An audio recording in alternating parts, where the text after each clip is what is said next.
kami sa'yo, Panginoong Yesu Kristo.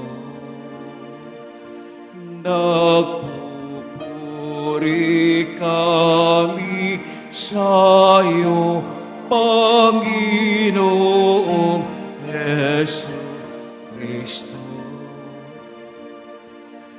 Sinabi ng poong mahal, kasamaan ay layuan, kasalanan ay pagsisihan. Kayong mga magbubuhay, magbalik loob na tunay. Nagpupuri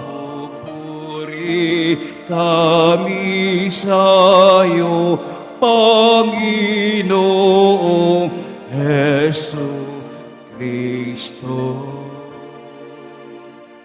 Sumainyo ang Panginoon. At sumaiyo rin. Ang mabuting balita ng Panginoon ayon kay San Juan. Papuri sa iyo, Panginoon.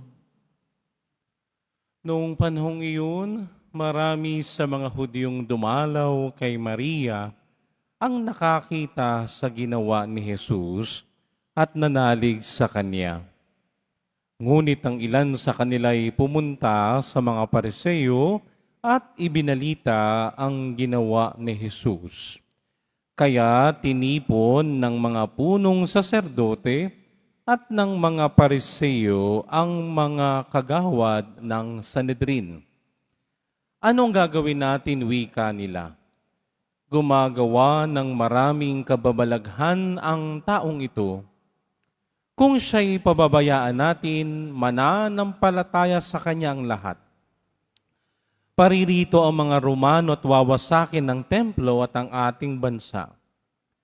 Ngunit isa sa kanila, si Caifás, ang pinakapunong saserdote noon, ay nagsabi ng ganito, "Ano ba kayo? Hindi ba niyo naiisip na mas mabuti para sa atin na isang tao lamang ang mamatay alang-alang sa bayan sa halip na mapahamak ang buong bansa?"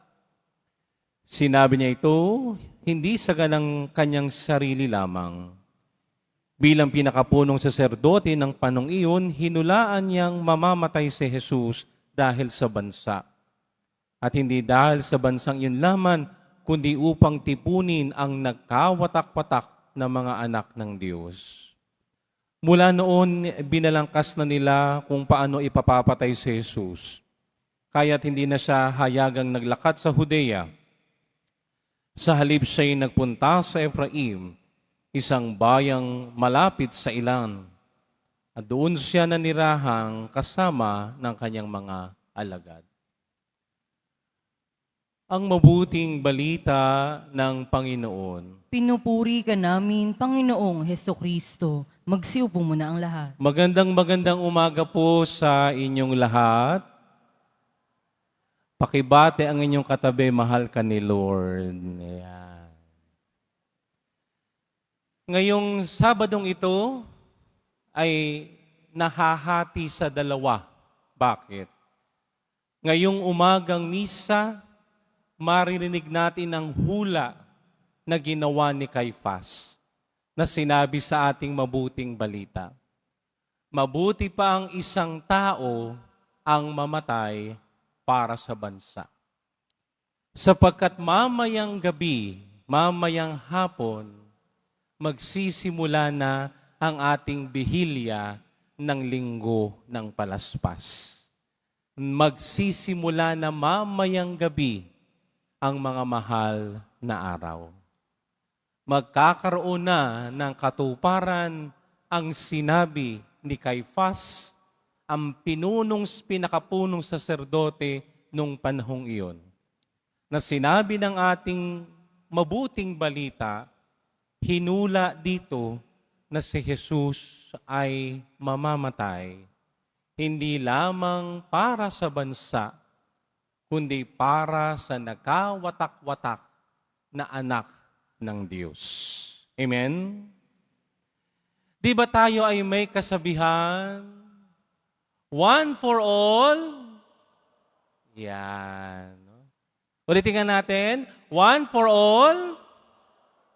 Yan. Maganda yan, no? Sapagkat halimbawa kayo ay naglalaro ng basketball, yan. One for all for one, no? Kaya pa halimbawa volleyball, no? One for all for one. Ibig sabihin, maglalaro kayo bilang isang grupo, no? Hindi mo susulahin ang bola, no? Hindi ka buaya, sabi nga, no? Ipapasa mo sa iba, no? Para manalo ang inyong kupunan, di ba? Ganyan din naman sa mga estudyanteng nandito, di ba? Kapag kayo merong group project, no? O kaya ay paper, one for all for one, no? Mag-aambagan tayo. At di ba yun din sa pamilya natin, di ba?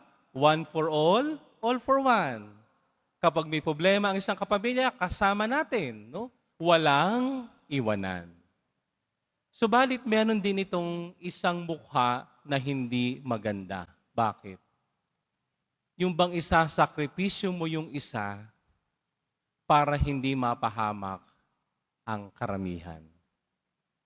Ito ang nangyaring hula ni Caifás. Bakit? Sapagkat sa ating mabuting balita, napakinggan natin, no? Anong sabi nila? Kung hindi natin pipigilan si Jesus, marami ang mananampalataya sa Kanya. Maraming susunod sa Kanya. At nag-aalala sila kung ano ang sasabihin ng Imperyong Romano. Bakit po? Sapagkat kung inyong ating pag-aaralang maigi, ang senaryo o sitwasyon ng ating mabuting balita, alam na ng Imperyong Romano na nag-aalsa na ang mga Hudyo laban sa kanila. Meaning to say, no, humahanap lang ng paraan ang Imperyong Romano para disiplinahin ang mga Hudyo. Kaya sabi nga dito, no, ang mangyayari, kailangan natin ng sacrificial lamb. Kumbaga yung iniisip ni Caifás, kailangan meron tayong pagbibintangan para hindi tayo mapahamak. At sinong iniisip nila? Walang iba kundi si Jesus. Subalit yung iniisip nila ay pansarili. Pero iba ang pag-iisip ng Diyos. Bakit?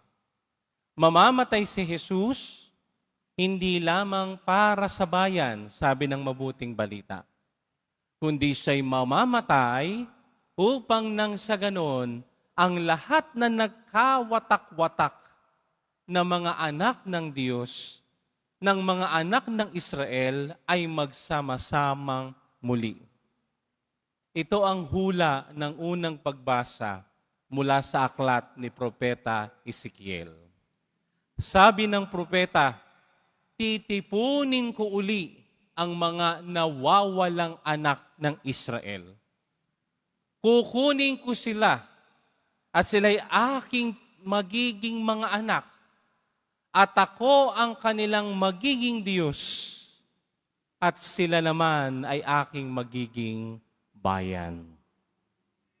Sapagkat kung atin namang pagbabatayan ng unang pagbasa, ang mga Israelita o ang bansang Israel noon ay nakukubkob pa ng isang mananakop. At sila'y pinaghiwa-hiwalay. Dinala sila sa iba't ibang lugar. Bakit? Sapagkat kapag sila'y nagsama-sama, mag-aaklas sila. Diba?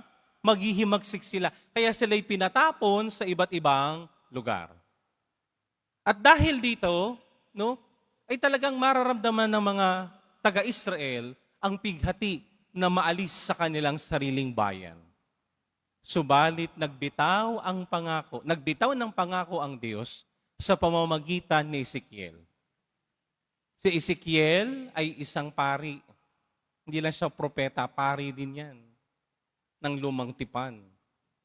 Kaya nung humula, no, si propeta Ezekiel, Sinabi niya, dadating ang panahon, titipunin niya, pagsasama-samahin niya muli ang nawalang mga anak ng Israel.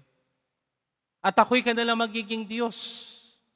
Pero bago mangyari yon, anong sabi ng propeta?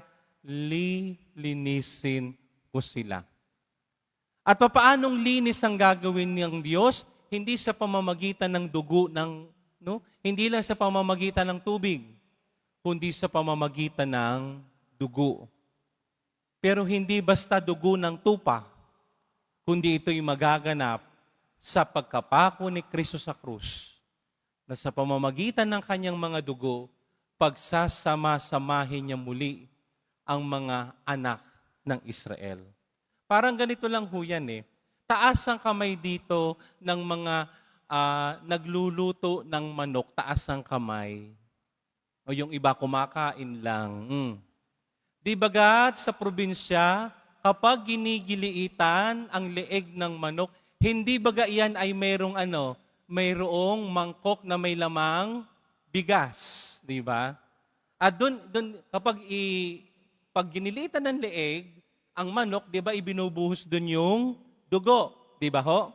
Hindi niyo ba napansin na kapag naibuhos na yung dugo doon sa mangkok na iyon, hindi niyo ba napansin na yung mga bigas nagkakadikit-dikit, di ba? Hindi na nakakahiwa-hiwala yung mga bigas, kundi sila ay nabubuo, di ba? Yan ang imahen na ipinakikita ng ating mabuting balita. Sa pamamagitan ng kamatayan ni Jesus, ang mga nagkawatak-watak ay mabubuo muli. Napakaganda sapagkat itong Sabadong ito, binubuksan na niya ng bahagya ang pintuan ng kaganapan. Bakit? Sapagkat mamayang gabi at bukas, ipagdiriwang natin ang linggo ng palaspas. Binubuksan na natin ang mga mahal na araw. At binubuksan natin sa pamamagitan ng matagumpay na pagpasok ng Panginoong Hesus sa pasimula ng seremonya. Pero pagdating natin sa pagpapahayag ng salita ng Diyos, lalo't higit sa pagpapahayag ng Ebanghelyo'y maririnig natin kung papaano mamamatay si Jesus. Magkakaroon na ng kaganapan ang mga hinula ng mga propeta, ang sinasabi ng kautusan sa katauhan ni Jesus Nazareno. At tayo bilang mga deboto, tayong mga mananampalataya, inaanyayahan ako't inaanyayahan tayo, samahan natin si Jesus sa kanyang paglalakbay ngayong mga mahal na araw.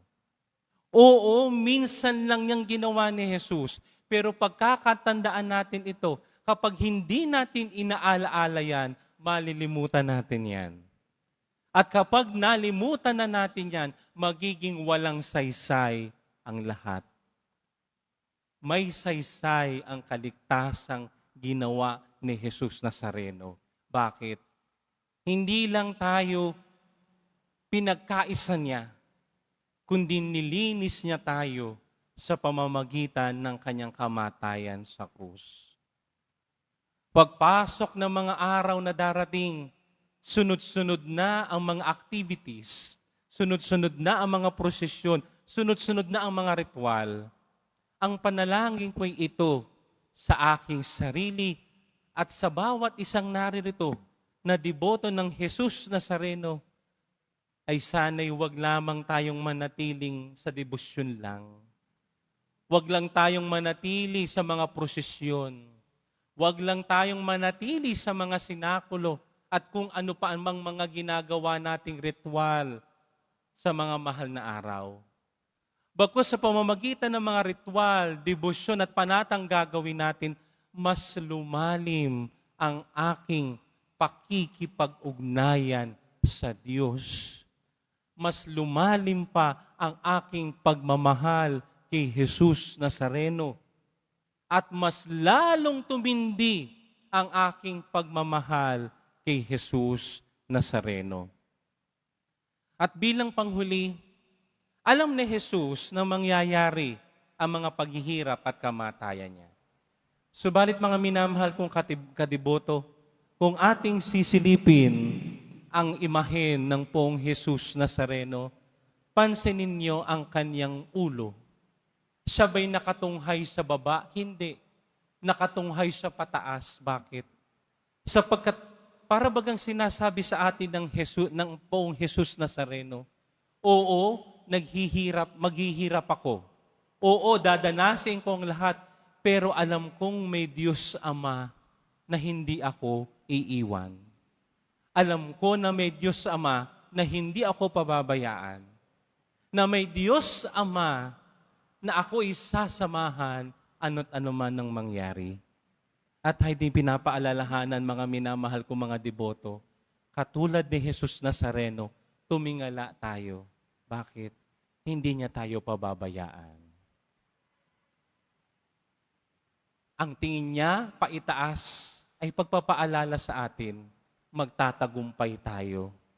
Ano man ang hamon, problema na hinaharap natin sa buhay, katulad ni Jesus Nazareno, magtatagumpay din tayo.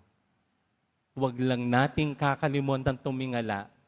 Huwag na nating kalimutan na may Diyos Ama na nag-aalaga sa akin at sa ating lahat. Nawa sa pagpasok natin ng mga mahal na araw, samahan tayo ni Jesus Nazareno sa ating mga gagawing mga religious practices. Nawa si Jesus Nazareno ay maging gabay ko sa aking paglalakbay ng tuwid at tama dito sa lupang ibabaw. At nawa ang pag-ibig ni Jesus Nazareno ang maging dahilan kung bakit ko ginagawa ang iba't ibang religious practices na ito. Na katulad ni Jesus Nazareno, maging masunurin ako sa kagustuhan ng Ama. Amen.